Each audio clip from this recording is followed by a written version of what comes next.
I'm an active practicing neurologist as well as a clinician scientist. So my passion is to understand the cause of diseases, develop new treatments in my laboratory, and take them onto my patients in the clinic.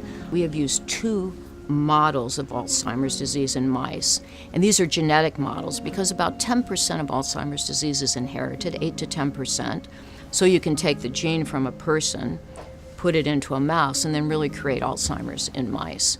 So we established that model, and we've shown that it has clear cognitive disabilities. It's not nearly as smart as a normal mouse, can't do many of the tasks a normal mouse can do.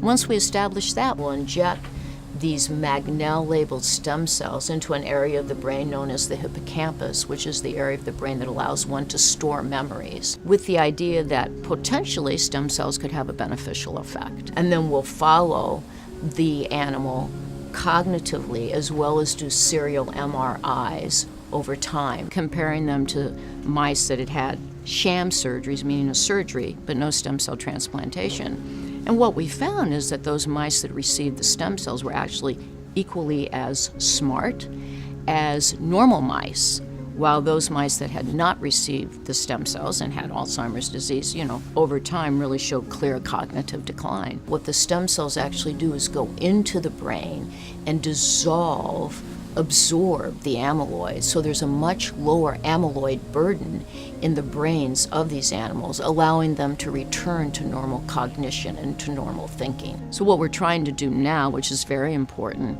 is 2 things. One is understand why does it work? And then secondly, what we need to do then is understand how to take this to a large animal. Then we'll be able to begin an FDA phase 1 safety trial in man. And that's our goal. And we have a 3-year goal to do that, and I believe we're going to be able to meet and reach that goal.